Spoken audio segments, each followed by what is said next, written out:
అందరికీ నమస్కారం.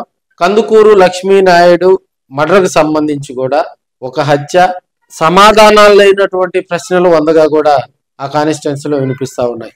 ప్రధానంగా కూడా కందుకూరు నియోజకవర్గం గుడ్లూరు మండలం దారకానిపాడు గ్రామానికి చెందినటువంటి ఇద్దరు స్నేహితుల మధ్య జరిగినటువంటి గతంలో జరిగినటువంటి వారిద్దరి స్నేహంలో జరిగినటువంటి ఆర్థిక లావాదేవీలు కావచ్చు, మరి వారి కుటుంబాల మధ్య ఉన్నటువంటి పూరిత వాతావరణం కావచ్చు, అదేవిధంగా ప్రధానంగా సోషల్ మీడియాలో కానీ అక్కడ ఉన్నటువంటి కొంతమంది చెప్పే ఒక మీడియా చెప్పే వర్షన్ ఏంటంటే లక్ష్మీనాయుడు భార్యపై కూడా హరిశ్చంద్ర ప్రసాద్ కన్నేశాడని, అదేవిధంగా ఆమెను లైంగికంగా వేధింపులకు గురి చేసిన మీదట ఆమె తన భర్త అయినటువంటి లక్ష్మీనాయుడుకు ఈ విషయాన్ని చెప్పడంతో మరి వారి మరుదులు అదేవిధంగా లక్ష్మీనాయుడు వీరందరూ కలిసి హరిశ్చంద్ర ప్రసాద్కు సీరియస్ వార్నింగ్ ఇవ్వడంతో ఈ గొడవ మరి తారాస్థాయికి చేరిందని అక్కడ ఉన్నటువంటి ఒక వర్గం చెప్తా ఉంది.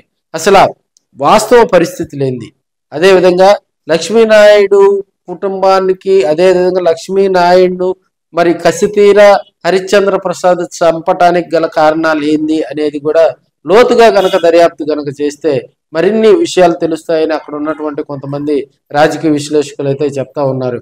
సో ఆ కుటుంబానికి జరిగినటువంటి అన్యాయము ఎవరు కూడా పోడ్చలేనిది. ఎందుకంటే ఒక యజమాని, ఆ కుటుంబ యజమాని కోల్పోయి ఆమె ఆయన భార్య అయినటువంటి సుజాత కూడా దిగ్భ్రాంతిలో ఉన్నారు. చిన్న బిడ్డలు, 2 ఆడబిడ్డలను పెట్టుకొని అమ్మాయి మళ్ళీ తిరిగి కొత్త జీవితాన్ని ప్రారంభించాలంటే అనేక ఇబ్బందులు ఉన్నాయి. సో ఆ కుటుంబానికి మరి ప్రభుత్వం నుంచి కొంత ఎక్స్‌గ్రేషియా వచ్చినప్పటికీ కూడా మరింతగా లోతుగా కనుక ఆ కుటుంబానికి జరిగిన అన్యాయం నిన్న సాక్షాత్ ప్రెస్ మీట్ లోనే సుజాత మాట్లాడినటువంటి సందర్భం, తన భర్త లక్ష్మీనాయుడిని చంపినటువంటి వ్యక్తిని కఠినంగా శిక్షించాలని మరి ఆ అమ్మాయి కూడా డిమాండ్ చేసినటువంటి పరిస్థితులు మనం చూసాం.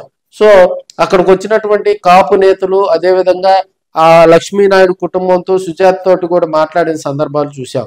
అదేవిధంగా అక్కడ జరిగిన వాస్తవ పరిస్థితులు ఆమంచి కృష్ణమోహన్ మరి కొన్ని మీడియా ముందు మాత్రమే మాట్లాడతానని, లక్ష్మీనాయుడు భార్య తనకు చాలా విషయాలు ఈ హత్యకు సంబంధించి అసలు ఏం జరిగింది, వాట్ ఈజ్ వాట్ అనేది కూడా ఆ అమ్మాయితో లోతుగా మాట్లాడిన తర్వాత తనకు చాలా విషయాలు చెప్పిందని, ఇప్పటికైనా కూడా అధికార పార్టీలో ఉన్నటువంటి మరి జనసేన పార్టీలో ఉన్నటువంటి వారు మరి దీన్ని ఒక మానవతా దృక్పథంతో తీసుకొని మరి అక్కడ లక్ష్మీనాయుడు కుటుంబాన్ని జనసేన అధినేత పవన్ కళ్యాణ్ గారు పరామర్శించాలని ఆమంచి కృష్ణమోహన్ గారు కూడా ఒక వారం రోజులు డెడ్ లైన్ పెట్టి వెళ్ళటం జరిగింది.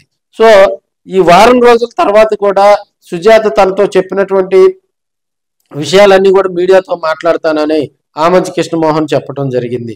సో ఈ పరిస్థితుల దృష్ట్యా మరి నిన్న వంగవీటి నరేంద్ర చెప్పే వర్షన్ ఏంటంటే ఆ కారులో ఎవరైతే లక్ష్మీనాయుడు చంపడానికి హరిశ్చంద్ర ప్రసాద్ బయలుదేరాడో ఆ కారులో మరో కొంతమంది లేడీస్ ఉన్నారని, లక్ష్మీ నాయుడు అంతమొందించేందుకు జరిగినటువంటి ఆ మర్డర్ ప్లాన్ లో కూడా కొంతమంది ఆ కారులో లేడీస్ ఉన్నారని మరి వంగవీటి నరేంద్ర మీడియా ముందే ఆరోపణలు చేసినటువంటి సందర్భం. లక్ష్మీనాయుడు కుటుంబాన్ని అంతమొందించేందుకు హరిశ్చంద్ర ప్రసాద్ వేసినటువంటి పథకంలో లోతుగా గనక దర్యాప్తు గనక జరిగితే మరిన్ని విషయాలు అసలు ఈ హత్యకి సంబంధించి పూర్వపరాలు వస్తాయని మరి కాపు నాయకులు అయితే మరి నిన్న ఒంగోలులో కూడా ప్రెస్ మీట్ పెట్టి వారందరూ కూడా డిమాండ్ చేసినటువంటి సందర్భాలు మనం చూస్తా ఉన్నాం.